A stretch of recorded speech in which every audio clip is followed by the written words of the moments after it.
Okay, well, thank you all for coming. Thank you to the leadership for inviting me to speak again. My name is Neil Shenby. I'm a research scientist here at Duke, and I'm the faculty advisor for InterVarsity. And actually, I work right up on the fifth floor in this building. I'm a theoretical chemist. So I spoke up here a few months ago about does God exist and does it matter to us? And I got a lot of good feedback, but one recurring question people asked me was, who are you? You kind of just dove right into this talk on science and philosophy and theology, but you didn't really say anything about who you were. And so hopefully tonight I'll give you just a 3-minute autobiography so you can get to know who I am a little bit better. I was born in California, but I grew up in Delaware. I had two wonderful, loving parents, but I did not grow up in a Christian home. When I went to college, my wife and I both went to Princeton, but I was basically a secular humanist. I believed in God, but the God that I believed in was basically a patchwork of ideas that I had about what God ought to be like. You know, if I were God, I would want a God like this, and so this is what God is like. And I was pretty satisfied with that because I felt very spiritual. That was one of the many things that made me superior to everyone else, according to me. But my wife, who I met my senior year, was a Christian. And I really liked her, and I figured we could just meet halfway on this whole Jesus thing. So we went out to graduate school together, and I decided to show her my willingness to compromise. I was going to start going to church with her. And that was a big mistake because at our church in Berkeley, my pastor had a PhD from Cambridge, and my quantum physics professor sang in the choir. And one of the obstacles that I'd put between myself and Jesus was this idea that, well, intellectually honest people can't be Christians. Intelligent people can't be Christians. But here were people that were clearly intelligent who believed that Jesus was Lord and Savior and that he rose from the dead. So I had to come to terms with the idea that Christianity made objective truth claims that I had to actually consider on their own merits. And when I did that, I realized that I didn't really like Christianity very much. I didn't want it to be true. I remember one night in particular, sitting in in a bedroom crying and just saying, I have all these questions. Why did Jesus have to die? Can't there be other ways to God? But for the first time, I didn't use those questions as reasons to not be a Christian. I said to God, God, I don't even know if Christianity is true, but if it's true, Jesus, I will follow you. And I think that's the night that I became a Christian. I definitely had a long way to go theologically, but that was the start. And so we've moved around a lot since then. My wife went to medical school at Yale after that. She's now an emergency medicine resident at UNC. We have 2 kids, a third on the way in about a month. So that's a little bit about me. I like running. I like theoretical chemistry. But hopefully that gives you some background as to who exactly I am. So let me start with tonight's talk, which is what is the purpose of life, the universe, and everything? Here's my outline. I want to begin. Oops, let me turn this on. I want to begin by asking that question, assuming that naturalism is true. Naturalism is the worldview that says that nature is all there is. So all naturalists are necessarily atheists, although not all atheists are naturalists. But in a place like Duke, I think most people, if they're not Christians or Jews or Muslims, if they're agnostics or atheists, they probably are basically, they're probably basically naturalists. They believe that nature is all there is. So when I ask that question, if naturalism is true, what is the meaning of life? What's the purpose of life? Then I'll ask the question, if Christianity is true, then does life have a purpose and what is it? Third, I want to look at the problem of purpose for us as human beings. And finally, the purpose of God. Those last two are kind of cryptic, and that was intentional. So let's begin with this question. If naturalism is true, if nature is all there is in the universe, then what is the purpose of life? And I want to go beyond that and also ask, is there meaning? Is there ultimate meaning to life? Is there ultimate value? And is there any hope? So first, is there any ultimate purpose to life if naturalism is true? And the answer, I think, is clearly no. If naturalism is true, then the universe and everything in it is just an accident. The universe did not intend for us to be here, didn't intend for human beings to be here, didn't even intend for life to exist on this planet, didn't even intend for atoms and molecules to exist. There was no intention to any of that. It's all one giant cosmic accident. And if that's true, there can be no purpose to this cosmic accident. We might as well not have existed. But beyond that, what about meaning? Is there any ultimate meaning to the universe? And I would say, again, no. Why is it doing that? Sorry. Is there any meaning? The answer is no. If naturalism is true, then everything is simply the product of chance and necessity. So for instance, you could say, why was it rainy today? And the answer is, well, look at the weather patterns yesterday, and there was this sort of random, happened to be these air currents and this temperature. And if you scroll forward in time 24 hours and follow these laws of physics, then you end up finding that it will be cloudy today, rainy today. It's a matter of chance, initial conditions, and the necessary laws of physics. That's the answer to every why question. There is no deeper answer. That's also true of every why question, even really personal ones like, why was my wife's colleague diagnosed with T-cell lymphoma 6 months ago? Why? Well, some random mutation, the laws of biology. That's the only answer there is. All of the why questions are answered by a combination of chance, randomness, happenstance, and necessity, laws of physics. Third, what about value? Is anything ultimately valuable in the universe? And the answer, again, is no. Because if naturalism is true, if nature is all there is, then everything is reducible to just atoms and molecules interacting, energy, particles. But these things aren't intrinsically valuable. Now, things can be instrumentally valuable. What that means is that I can have some goal for myself, and things can be instrumentally valuable for me to achieve that goal. They can be means to an end, but nothing is valuable as an end unto itself. Nothing has intrinsic value. For instance, if I'm a bottle cap collector, a rare Natty Ice bottle cap might have incredible value to me, right? But to every sane person, it is just a hunk of metal. It has no real value. It has instrumental value to me personally, but not to anyone else, not to certainly objectively to the universe. But that's true of everything. What is love? Well, according to naturalism, love is just... Uh-oh. Did I lose my talk? That's okay. According to naturalism, love is just a biochemical reaction. Neurotransmitters in your brain. That's it, chemicals again. Are chemicals intrinsically valuable? No. What about people? People are, as I said a few months ago, just complicated chemical reactions. That's all we are. So we're not intrinsically valuable. So a person, a naturalist, says, well, I value money more than people, right? Or I value sexual pleasure, and I will use people as means to achieve that end, to achieve my goals. Why? Because people aren't intrinsically valuable. They can be valuable to me, but nothing else. And finally, what about hope? Well, there is no ultimate hope if naturalism is true. Because, again, nature is all that exists. And because of that, everything will just eventually die. You will die. Your children will die. If you live long enough, you will bury the baby that you hold in your arms in the ground and he will rot. And if cosmological models that currently exist are true, the universe will go on expanding forever. The stars will all burn out, and everything will eventually die in just emptiness, oblivion. This is the way the world ends, not with a bang, but with a whimper. That is the ultimate destiny of every single thing in the universe. The universe will go on for eternity as if none of us had ever existed, as if all of our hopes and fears and dreams didn't matter, because they don't. So that is the universe presented to us by naturalism. And just to show you that I am not sort of a mean, cynical Christian putting this negative light on naturalism, let me quote two very famous naturalists. The first is Bertrand Russell from his essay, A Free Man's Worship. He said this. He said, science tells us that man is the product of causes which had no prevision of the end they were achieving, accident. That his origin, his growth, his hopes and fears, his loves and beliefs are but the outcome of accidental collocations of atoms. No meaning. That the whole temple of man's achievement must inevitably be buried beneath the debris of a universe in ruins, and only within the scaffolding of these truths, only on the firm foundation of unyielding despair, can the soul's habitation henceforth be safely built. Bertrand Russell, famous philosopher. Second, a shorter quote from Richard Dawkins. He simply says, the universe that we observe has precisely the properties we should expect if there is, at bottom, no design, no purpose, no evil, no good, nothing but pitiless indifference.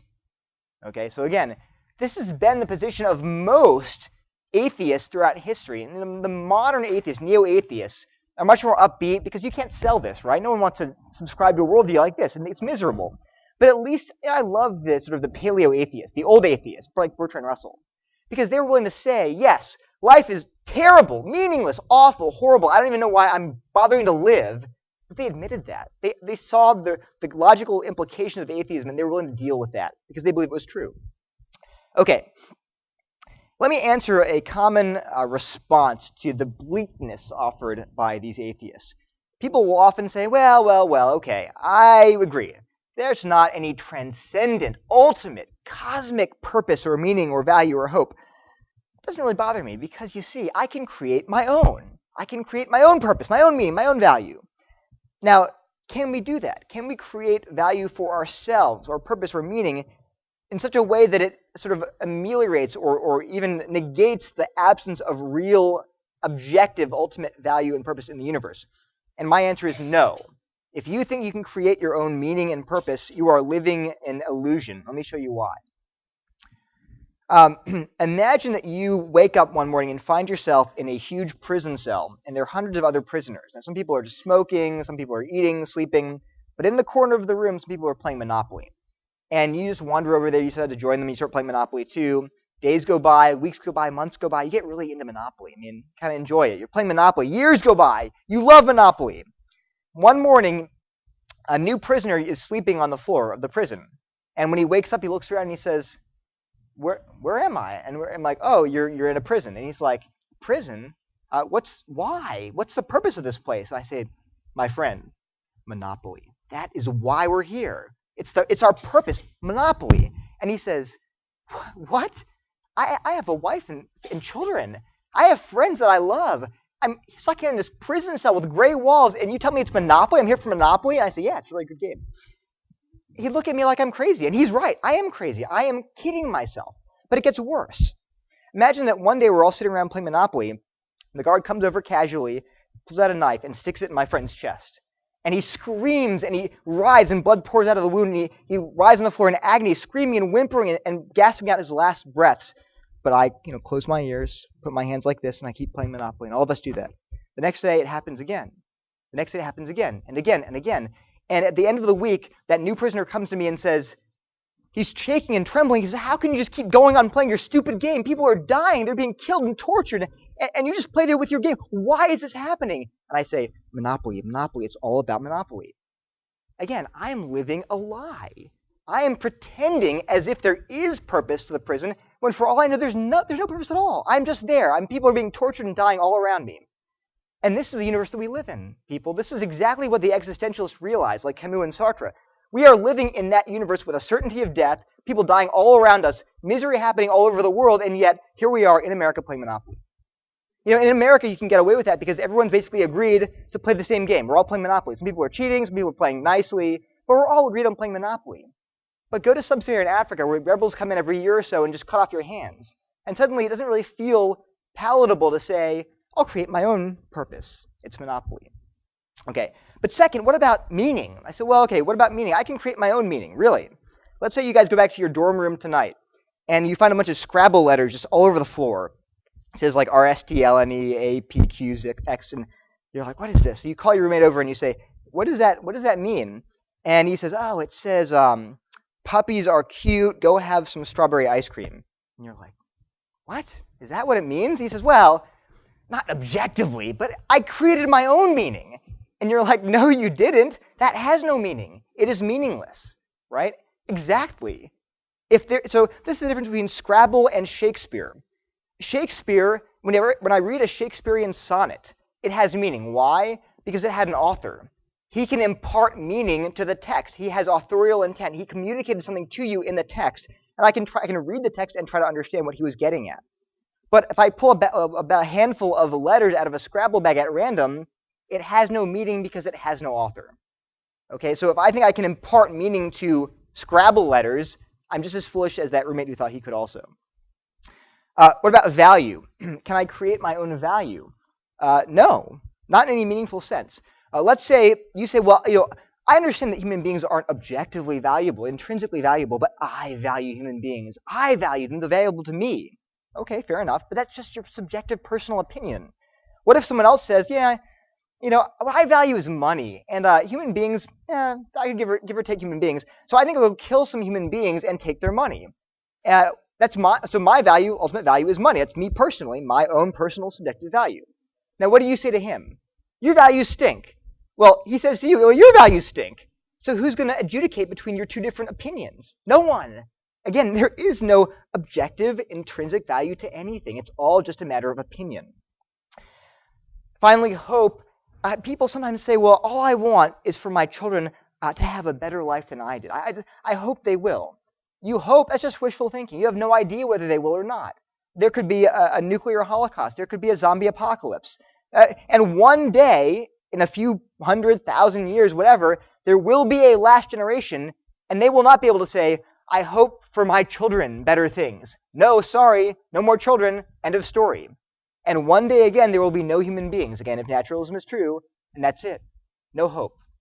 So again, I want to emphasize that you are living, if you're a naturalist, in a life devoid of any real purpose, meaning, value, and hope. That's the way it is.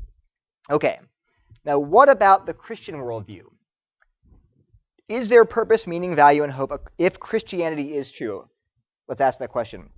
Well, purpose. Of course there's purpose. Because God created the universe with intention. He intended to create it, and He intended to create us. In fact, each of us individually, He intended to create. And so if there is an author of the universe, there can be a purpose for the universe. What about meaning? Same answer. God is sovereign over all things. He has a purpose for all things, even evil things He uses for good. The Bible is full of examples of this. And so if I look at any event in human history and I say, why did this happen? I am not always privy to God's reasons, certainly not, because I'm not God. But I can say I don't know why this happened necessarily, but I know that God has a purpose for it. He will use it, and therefore it is meaningful. There is more to why than just atoms and molecules interacting. What about value? Well, again, if God exists, the Christian God exists, then He is supremely valuable. And He imbues human beings with value, because we're created in His image. And so every human being, from the richest person to the poorest person, people of all races, ethnicities, intelligent people, not very intelligent people, we're all valuable because we are created we bear God's image. We're valuable because He is valuable. And finally, hope. There are many reasons that Christianity offers hope to us, but I want to focus on an unusual one. I want to point out that the very existence of the Christian God ought to be our primary source of hope. Now, why would I say that? Well, remember that Christianity teaches that God Himself is the ultimate good. He is the ultimate beauty. He is love itself, compassion, mercy, justice, holiness. He is perfect. There's not a bit or hint of sin or evil about Him. Now, why should this give us hope? There's a scene in Lord of the Rings, in the Return of the King. I don't know if it's in the movies. I think it's in the books. But where Sam Gamgee is in the land of Mordor. It's the land of death. And he's surrounded by evil and blackness and decay and misery. And he loses hope. But at that moment, it's nighttime, and the clouds part just a little bit. And he sees a star far, far away in the night sky. And it says, suddenly hope returned to him. And like a shaft, clear and cold, came the thought that the shadow was really a passing thing. There was truth and high beauty forever beyond its reach. And when a Christian looks around and sees misery and decay and death, people dying and suffering, we can look up and say, I know there's a God who is apart and transcends all of these things. These are passing things. There is light and truth and high beauty that the shadow will never touch. There is no evil in God, and He will go on forever. So I think God Himself, the Christian God, His existence itself is our greatest source of hope. Now, I hope there are at least a few atheists in the audience who are getting very cynical at this point, because you're saying to yourself, here it comes. Here's the sales pitch. What Neil's going to say is, see, don't you guys all want Christianity to be true? Isn't it so nice? It's like a Thomas Kincaid painting. It's like those little Precious Moments figurines with the big eyes. Now, I want all of you to give your hearts to Jesus because it's so sweet. And if you're saying that to yourself, I know where this is going. First, I want to say, I affirm your cynicism. That's right. I hope no one thinks I'm up here trying to convince you to become Christians because it's nice, because it's sweet, because you find it appealing. No. I want you to become Christians because it's true. And I discovered this in graduate school. Not everything about Christianity is going to appeal to you. That doesn't matter. The question to ask is not, do I like it, but is it true? That's the first thing. I'm not here to sell you something. I believe in Christianity. I believe that it's true, not merely that it's nice. But second, I want to challenge your premise that Christianity is appealing. You say, well, wait a minute, what? You just spent like 20 minutes talking about how miserable atheism is and how awesome Christianity is, right? Purpose, meaning, value, hope, these all sound very appealing. Not so fast. We talked about how if Christianity is true, there is purpose to the universe, but we did not yet say what that purpose was. So what is the purpose of the universe and of human existence if Christianity is true? I want to quote the Westminster Catechism here. Question number 1. What is the chief end of man? The chief purpose of man? The answer. The chief end or purpose of man is to glorify God and enjoy Him forever. Now, glorify, that's sort of a vague religious word. What does that mean? Well, it means basically, to glorify something means to appreciate it, to assign it great worth and value and meaning and significance. When you glorify something, you don't give it, you don't produce significance in it. You recognize significance in it. So, for instance, when you glorify a woman that you're in love with, you don't make her beautiful, you don't make her you don't make her desirable, you don't make her fun, you don't make her humorous. You recognize these things in her. You recognize these qualities in her. So when human beings are called to glorify God, we are called to recognize that He is all of these things. He is good, He is perfect, He is loving, He is compassionate, He is just.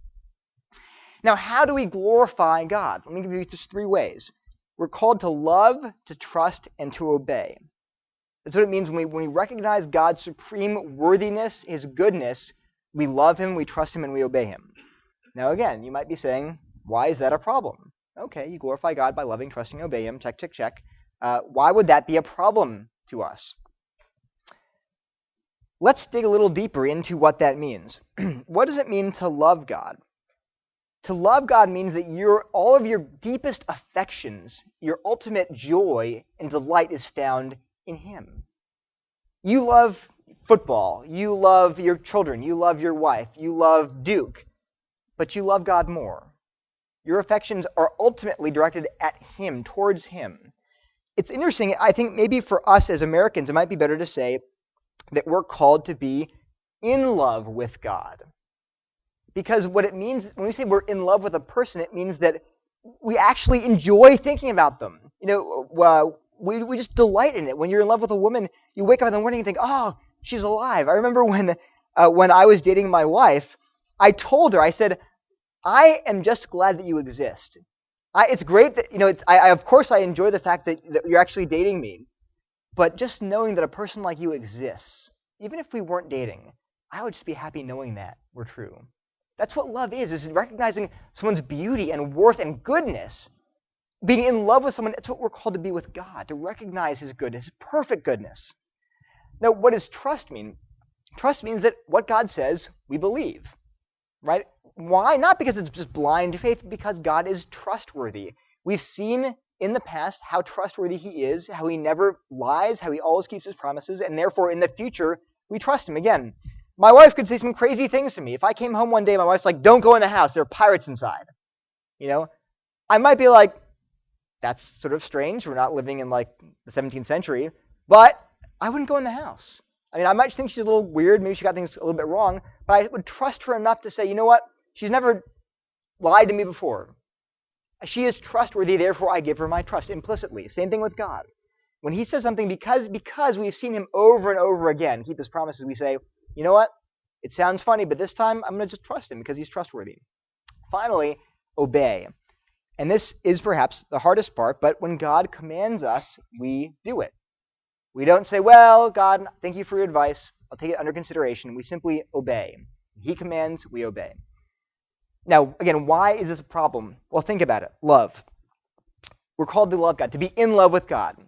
Now, Jesus said that the greatest commandment was to love the Lord your God with all your heart, all your mind, all your soul, all your strength. Is that threatening? It should be. You're like, wait a minute, love God with all my heart? Like more than I would love anything else in the entire world? I don't really want to be that guy. That guy who wakes up in the morning singing Matt Redman songs and, just goes to church 3 hours early and prays for 4 hours and goes to prayer meetings and worship nights. And I don't want to be him. I want to love other things. That's just weird, right? What about trust? well, but what if God asked me to do something that I just sounds crazy to me? Like, go and sell your possessions and go serve in an orphanage somewhere in India. Oh, no, God. Like, no.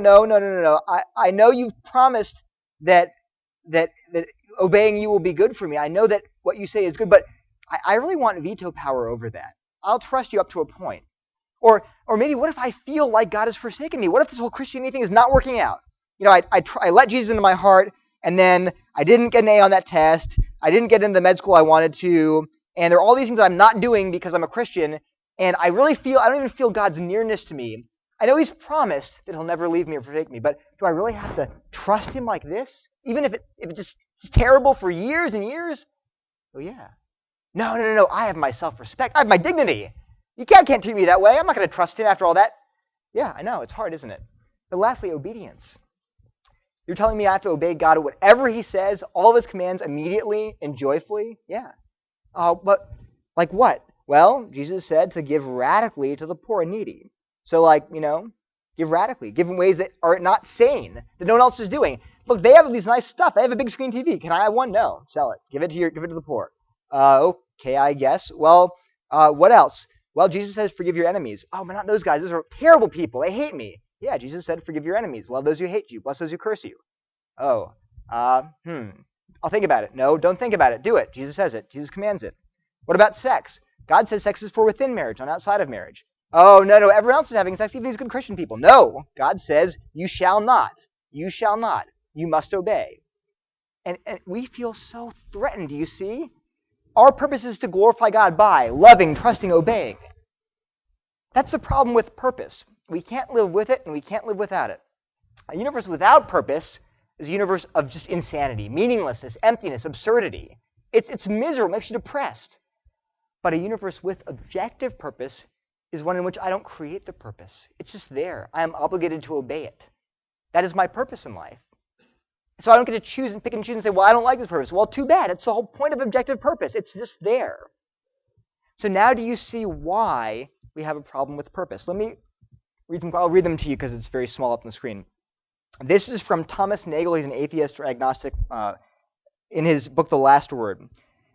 He says, in speaking about fear of religion, I don't mean to refer to the entirely reasonable hostility towards certain established religions and religious institutions. He says, yeah, there are lots of conservative people that I hate. That's reasonable. But what I'm talking about is something much deeper, namely the fear of religion itself. It isn't just that I don't believe in God and naturally hope that I'm right in my belief. It's that I hope there is no God. I don't want there to be a God. I don't want the universe to be like that. Here is a Christian psychologist, M. Scott Peck. He's interviewing a woman, I think her name is there, it's Charlene, yeah, Charlene. She's his patient, and he's talking to her because she's depressed. He says, she feels like, well, my life is just meaningless, it's purposeless. And he says, well, you were raised in a religious home, so tell me, what did you learn was the purpose of life? She says, well, we exist for the glory of God, Charlene said in a flat, low monotone, as if she were sullenly repeating an alien catechism, learned by rote, and extracted from her at gunpoint. The purpose of life is to glorify God. Well, I asked. With a suddenness that frightened me, what seemed to be her choked-back sobs turned into a roar. I don't want to live for God. I will not. I want to live for me, my own self. That is what our hearts scream. I don't want to glorify God. That'd be the end of me. I want to live for who? Me. Here's the last one. Christopher Hitchens from God is Not Great. The order to love thy neighbor as thyself is too extreme and too strenuous to be obeyed. Urging humans to be superhumans on pain of death and torture is the urging of terrible self-abasement at their repeated and inevitable failure to keep the rules. See, Hitchens says, yeah, I know you want me to be a person of perfect love, just like God. God's a God of perfect love. You want me to be like that too. But I can't manage that. Give me like 99% love and 1% abject hatred. I can deal with that. Give me a little bit of adultery, a little bit of murder thrown in, and I can do it. But not 100%. And again, if you read God is Not Great, you'll see that's the number one problem that Hitchens had with God. He did not want God to be in charge, to be the God who he had to bend the knee to be the God who's sovereign over everything. So I hope you see then that we have a problem with purpose, specifically if the purpose of life is to glorify God and enjoy Him forever. Okay, so finally then, what are we going to do? I hope none of you, I've said this before in other talks, but I hope none of you are thinking to yourselves, yeah. Atheists have a real problem with purpose, right? They really hate God. Really? Do you love, trust, and obey God with your whole heart, mind, soul, and strength? Nope, you don't. There is a part of every one of you and me that screams just like Charlene did, no, I will not do it. That will be the end of me. Because we feel the threat of God's sovereignty, of His very goodness. We know we ought to obey, but we lose ourselves. How can I trust God? He's threatening me. That is the essence of sin, wanting to be our own gods, our own lords and masters. But there's one thing we haven't touched on, my last point. We have failed in our purpose, all of us. We're all abject failures. We have failed to glorify God. So are we without hope? Yes. We are without hope. We will never fulfill our purpose. But there's one hope that is not from us. It's from God. We haven't talked yet about the purpose of God. Because God Himself has a purpose for all of human existence. And that is to win back our love, to win back our worship for His own glory, to show us that He is actually worth what He's demanding from us. He's not a God who commands something that He doesn't deserve. He's like the woman who's a wonderful wife who simply begs her husband, please give me what I deserve. I've loved you forever. You're an abusive alcoholic, and I've stayed by your bedside nursing you. Why won't you love me? That is God to us. He says, I'm God, I'm the husband, I'm the good husband. You're the prostitute. Read Hosea. That's His language, not mine. So God's purpose is to win us back. And how? How is God going to win us back? Two ways. God is going to win us back by displaying His glory and by demonstrating His glory. First, by displaying His glory. Look around you, especially if you're a Christian. Look around you. Go out at night. I remember after I was in the hospital for a while, I got to the hospital, and I couldn't look around. I was like, the glory of God is everywhere. I felt so close to God when I was in the hospital. I walked out of there, I was just like, how did I not see this? The moon, the stars, the sky, the plants, the animals, my family. It's all pointing to God's glory. How do I not see it? Am I blind? Yes. What God needs to do is to open our eyes. There's a song, open my eyes wide as I can, blind as I am, blind as I am. God needs to open our eyes to His glory. Here's what John Piper says. The glory of God is the manifest beauty of His holiness. It's the going public of His holiness. It's the way He puts His holiness on display for people to apprehend. The heavens are telling the glory of God. What does that mean? It means He's shouting at us. He shouts with clouds. He shouts with blue expanse. He shouts with gold on the horizons. He shouts with galaxies and stars. He's shouting, I am glorious. Open your eyes. Do you see it? You were made for that. You were made for that. So the first way that we see God's glory is simply by looking around, by having our eyes opened by God to see that everything we see is a sign of God's glory, a token of His love and His goodness to us. But some of you, and actually all of you, need to understand the second way that God opens our eyes to His glory and wins back our love. As Christians especially, we have this problem more than anyone else. We know we ought to glorify God, but we don't. Not one of us does, as we ought to. So then where can we have our hearts ultimately transformed by God's glory? And the answer is at the cross. That is where God's glory is put on display in the greatest display of love and holiness and passion the world's ever seen. The Christian religion, for those of you who might not be Christian, the heart of it is Jesus dying for us and rising from the dead to rescue us from our damnation. We all deserve death, damnation, and hell because we have failed to love the God who loves us. We have spit in His face and time again said no to God. And that sin deserves death eternally. But Jesus came in our place to rescue us from that death, to die the death we ought to have died, to rise from the dead, to conquer death so that we could have free forgiveness, free grace. And this is, again, the first point was what? Look, see the glory of God in His creation. But the second point is also look, see the glory of God in the cross. I'm going to read this from Charles Spurgeon and then I'm done. Charles Spurgeon was a great Baptist preacher in the 19th century, my personal hero. This is the story of how he was converted. He tells about how he was raised in a Christian home. I think his grandfather was a preacher himself, but he never understood that salvation is a gift of God's goodness, not something we earn by our good, righteous, religious works. It's a gift because we are damned and lost, and Jesus says, "Come, take my yoke, follow me, I love you. Here, take my righteousness." Spurgeon never understood that until one day he was miserable. He felt depressed because he said, "I can never earn God's love, and I'm under God's wrath," and he was right. And he was a huge snowstorm. He was looking for a church to go to, and he couldn't get to his normal church, so he turned to this little tiny Methodist chapel. There were about 10 people there because the snow was keeping everyone in. The pastor was at home snowed in, and so they got some little guy. Spurgeon said he thinks he was a tailor or something. He could barely read, he could barely talk. They're like, "You're preaching tonight." So that guy gets up there in this little Methodist chapel. He says this. The text was from Isaiah. It says, "Look unto me, all ye ends of the earth, and be saved, for I am God, and there is no Savior but me." The preacher began thus. This is a very simple text indeed. It says, "Look." Now, looking don't take a great deal of pain. It ain't lifting your foot or your finger. Just look. Well, a man needn't go to college to learn to look. You may be the biggest fool, and you can look. A man needn't be worth 1,000 a year to look. Anyone can look. Even a child can look. But the text says, "Look unto me." "Aye," he said in broad Essex, "many a year are looking to yourselves, but it's no use looking there. You'll never find any comfort in yourselves."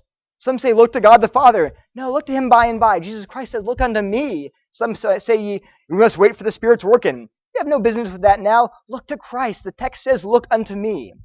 Then the good man followed up his text in this way. "Look unto me, I'm sweating great drops of blood. Look unto me, I'm hanging on the cross. Look unto me, I'm dead and buried. Look unto me, I'm rising again. Look unto me, I ascend to heaven.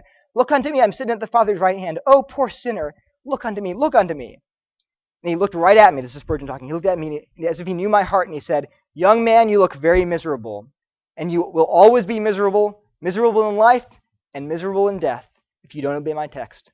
But if you obey this moment, you will be saved." And at once I knew the way of salvation. I knew not what he had said. I didn't take much notice of it. I was so possessed with one thought. I had been waiting to do 50 things, but when I heard that word, "look," what a charming word it seemed to me. Oh, I looked until I almost could have looked my eyes away. He says, "Then I knew, without any doubt, ever since by faith I saw the stream, thy flowing wounds supply. Redeeming love is my theme, and shall be till I die." The answer to both questions, how do we perceive God's glory in a way that makes us want to glorify him? Look. Look at his beauty in the world, in your own life, and look at the cross where Jesus suffered in your place to rescue you, and you will begin to glorify God. Thank you.